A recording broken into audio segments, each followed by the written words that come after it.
La hemorragia digestiva la podemos definir como el sangrado en algún sector del tubo digestivo. Acá tenemos que entender las etapas diagnósticas frente a una posible hemorragia digestiva. Primero, hay que verificar si realmente se trata de una pérdida de sangre por el tubo digestivo, porque por ahí puede ser que se confunda con una pérdida de sangre que viene del aparato respiratorio, o sea, una hemóptisis, o que haya un teñido de la materia fecal por ejemplo, algún medicamento. Entonces, primero hay que verificar que realmente sea una pérdida de sangre por el tubo digestivo. En segundo lugar, lo que tenemos que evaluar es la magnitud de la hemorragia, o sea, qué repercusión hemodinámica está provocando en nuestro paciente. Y en tercer lugar, recién ahí empezar a hacer la búsqueda de la etiología. ¿Cómo se exterioriza una hemorragia digestiva? Puede ser a través de una hematemesis, que es el vómito de sangre, o a través de la salida de sangre por el ano, y ahí vamos a incluir la melena, la enterorragia, la proctorragia y la sangre oculta en materia fecal, o en tercer lugar, que se exteriorice por una lipotimia. Vamos a ir viendo cada uno de estos en detalle. Empecemos con la hematemesis.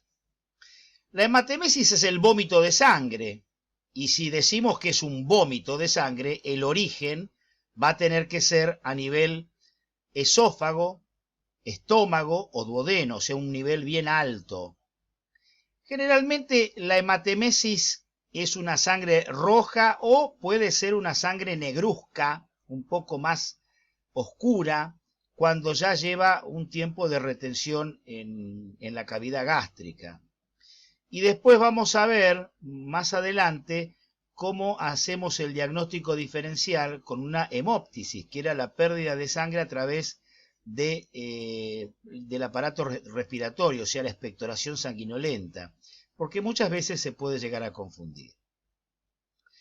Con respecto a la salida de sangre por el ano, en primer lugar tenemos la melena. La melena es la eliminación de sangre oscura, de sangre negra, a través del ano, o sea, es materia fecal de color negro, debido a la presencia de la hematina ácida, que como recordarán de bioquímica es un producto de degradación de la hemoglobina. Para que haya melena es necesario un sangrado superior a los 50 centímetros cúbicos y una permanencia en el intestino que sea superior a las 6 horas para que justamente se produzca esa degradación de la hemoglobina a hematina ácida.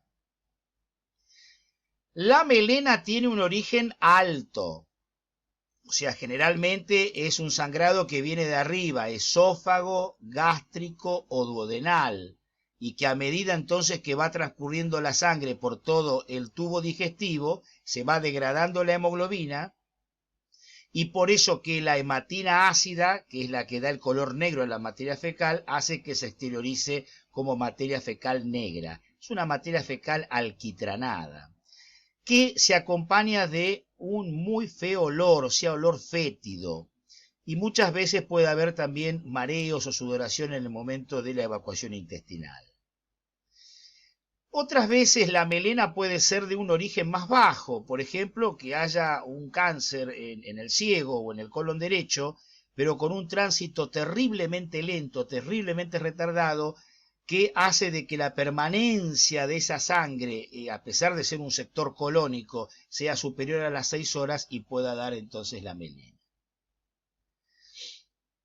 La enterorragia, en muchos libros lo van a encontrar con el nombre también de hematoquesia. Es la eliminación de sangre roja por el ano, o sea, es una materia fecal mezclada con sangre. El origen de la enterorragia es un origen intestinal, o sea, puede nacer en el intestino delgado o en el intestino grueso. Y la proctorragia lo que nos da indicaciones de un lugar anatómico, nos señala un lugar anatómico específico que es la región proctológica, o sea, ano recto. La diferencia entre proctorragia y enterorragia es que la enterorragia la sangre viene mezclada con la materia fecal y en la proctorragia el sangrado generalmente recubre a la materia fecal e incluso hay goteo terminal que se nota cuando hace la evacuación intestinal el paciente. Por último tenemos la sangre oculta en materia fecal. La sangre oculta en materia fecal puede venir de cualquier parte, del tramo digestivo, del tubo digestivo, y es un sangrado oculto, es un sangrado que no se ve. Por lo tanto, en aquellos sangrados ocultos, crónicos de mucho tiempo, el motivo de consulta no va a ser entonces una hemorragia digestiva, sino que el motivo de consulta del paciente va a ser una anemia y una anemia de tipo ferropénica. La lipotimia que ustedes ven ahí se refiere a que muchas veces un sangrado todavía no se ha exteriorizado, se está produciendo a nivel de la luz intestinal, pero no se ha exteriorizado, pero es un sangrado importante y ya el paciente acusa sintomatología hemodinámica, lipotimia, con palidez, con taquicardia, que más de una vez nos ha tocado ver. La clasificación más usada es desde el punto de vista topográfico, en hemorragias digestivas altas y hemorragias digestivas bajas.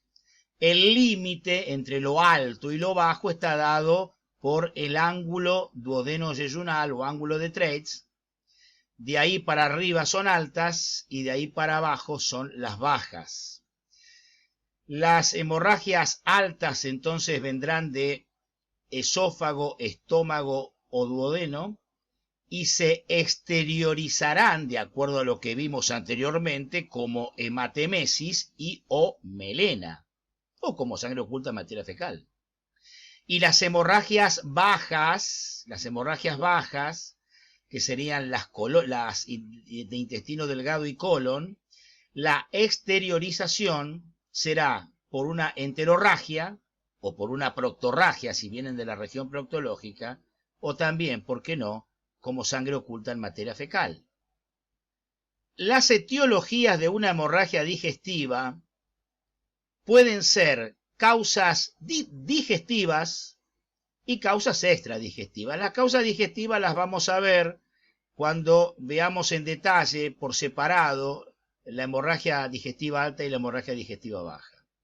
O sea, ahí vamos a charlar tranquilamente. Pero las extradigestivas, que repercuten en el aparato digestivo y son causa de sangrado, en primer lugar ponemos a la insuficiencia renal. Sobre todo la insuficiencia renal crónica, porque en el síndrome urémico se produce una gran eliminación de no solamente la urea, sino de otros nitrogenados a través de la mucosa del tubo digestivo a cualquier nivel, provocando lesiones y el consiguiente sangrado, y también en la insuficiencia renal crónica hay alteraciones plaquetarias que repercuten en la hemostasia y provocan también sangrado digestivo.